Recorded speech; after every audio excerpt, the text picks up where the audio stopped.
Can you imagine leading the Formula One championship for more than half the season, and being forced by your own team to compete with a damaged car for 5 Grand Prix? And after all that, with only 3 races left, you have to sit out and miss a key practice session because of an internal rotation rule? Could McLaren have sealed its own championship with a single decision? However, what seemed like a direct path to the world title was unexpectedly fractured. Literally. As the races progressed, Piastri's performance began to show subtle cracks, almost imperceptible from the outside. They were not obvious piloting errors, nor obvious problems in strategy. Everything pointed to a gradual loss of confidence, a feeling of lack of control that the pilot tried to compensate for lap after lap. In Mexico, then at Interlagos, his MCL39 began to feel more unstable, especially under hard braking and quick changes of direction. But it was not until after the sprint in Brazil that the truth leaked from within the team. McLaren had detected a microfracture in the hydraulic actuator of the rear suspension system of Piastri's car.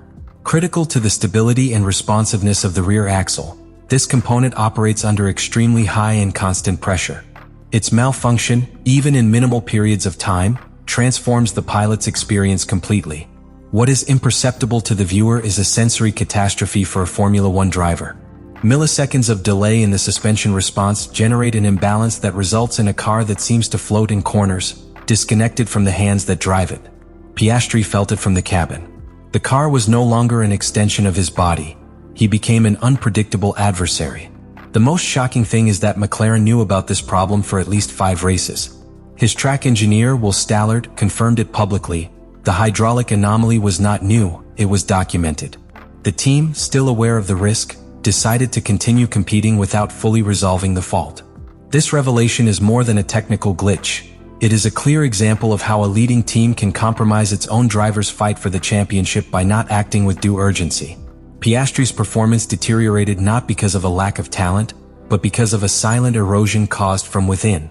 The lack of traction, understeer at corner entry, and accelerated tire degradation were symptoms of a larger problem that affected every lap, every sector, every decision. It is not an exaggeration to say that Oscar was competing at a disadvantage compared to his teammate.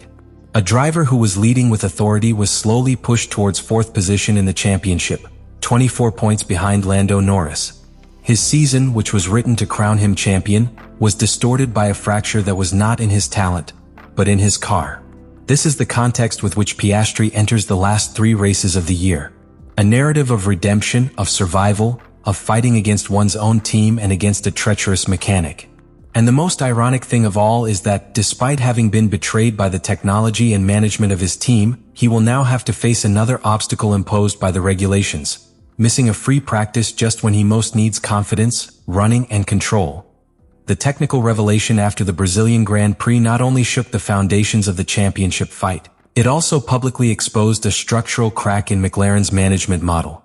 When Will Stallard, Oscar Piastri's race engineer, confirmed that the hydraulic failures had been known to the team for several races, the story of the season took a radical turn. It was no longer just a driver losing performance. It was a team that had chosen to compete with a defective car. That technical negligence, disguised as sporting pragmatism, led to the total collapse of Piastri's stability. Circuits such as Mexico and Brazil, which require very fine-tuned behavior of the rear axle due to their altitude and compression conditions, brought to light what basic telemetry did not show. In high-speed corners, when the car had to respond with surgical precision, the MCL39 simply did not react with the synchronicity that a driver needs to set competitive times. Visually, the car seemed to work, but in the driver's body, the lag of thousandths in response generated an absolute disconnection with the car's performance. And in the midst of this chaotic context, came the most incomprehensible decision of all. McLaren confirmed that Piastri will have to miss a free practice session before the end of the season, specifically an FP1. This regulation imposed by the FIA requires that each team allow a reserve driver to participate at least once per season in an official weekend. A rule originally designed to promote the rotation and development of young talent, but applied at this particular moment, it becomes a double-edged sword. Because there is no margin, there is no time, and above all, there is no competitive logic. There are 3 Grand Prix left. 3 completely different scenarios in terms of configuration, technical demand, and climate. Las Vegas, a low-adhesion urban circuit. Qatar, a high lateral load abrasive track. And Abu Dhabi, where rear-wheel drive makes all the difference. In these 3 weekends, Every minute on the track counts to adjust, correct, compensate. And yet, Piastri will have to give up his seat to a development driver for a crucial hour. The question experts ask is clear. Why now? Why just when Piastri needs more than ever to reconnect with the car, find his sensations, and polish every detail of his driving? Some point to a simple matter of calendar. McLaren already used the rotation opportunity with Norris in a previous GP, therefore the mandatory turn corresponds to the Australian. But others are more critical. They argue that the team could have anticipated this situation, rescheduled its use of free sessions with more strategy, or even requested an exception from the FIA considering the extraordinary context. Because what is at stake is not just any training. It is vital preparation for a driver who has been betrayed by the machine that should propel him to the title. And now, in addition to dealing with media pressure, the loss of points, and a half-repaired car, Piastri will have to face the final stretch of the championship without the full benefit of on-track preparation. Technically, it's like running a distance race with one shoe half-tied. You know you can get there, but each step costs more. McLaren's handling of this matter will be debated for a long time. Not only by the analysts, but by the pilots themselves, the engineers, and, above all, by the fans who see how one of the brightest talents of his generation is dragged down by internal decisions that are difficult to justify. Sometimes it is not the fastest rival that defeats a driver, but the team around him. The consequences of this accumulation of technical and management failures extend beyond the immediate result in the championship. What Oscar Piastri faces now is not just a loss of points or court opportunities. It is a deep, complex, and multifactorial disconnection between the pilot, his team, and the machine he drives. And that fracture, no matter how silent it may seem, has devastating effects on both track performance and the driver's psychology. On a technical level, the damage has already been done. Although McLaren claims to have repaired the hydraulic actuator of the rear suspension system, the nature of the microfracture that affected the MCL39 is a problem that leaves invisible consequences. The car's dynamic behavior was altered for weeks, leading Piastri to constantly have to readjust his driving style. More conservative braking, wider lines and fast corners, traction compensations to avoid sudden oversteer. All of this translates into a kind of continuous retraining of the driver. A draining process that should never have occurred.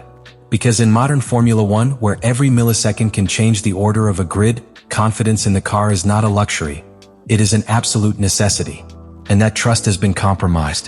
The microfracture generated a delay in the response of the rear suspension so slight that it did not appear in the general sensors, but present enough to generate a floating effect when taking fast corners. Piastri, behind the wheel, felt how the car reacted late, as if it had a slight neuromuscular delay. That feeling does not disappear with a simple change of part. It stays in the mind, it becomes a shadow that accompanies every turn of the steering wheel. For a driver who has just experienced 5 races with an unstable car, missing a free practice represents a monumental obstacle. You won't be able to test fine aerodynamic adjustments, experiment with load settings, or feel the car's behavior under real track conditions. In places like Qatar, where the abrasion of the asphalt and the thermal sensitivity of the tires make a difference, those 60 minutes of data and sensations can decide the result on Sunday. What Piastri has experienced in this season finale represents a bitter lesson about the limits of control within F1. You can have the best car, the best engineers, the most accurate data. But if you lose trust in the process, your environment, and the machine you're driving, all of that becomes irrelevant. In the next 3 races, not only the champion of the season will be defined, it will also define what type of organization McLaren is in its modern version. A team willing to sacrifice everything to optimize data and simulations? Or one that, after a serious setback, is capable of reacting, protecting its pilots, and making decisions that reflect maturity and human leadership? Let me know in the comments what you think about all this.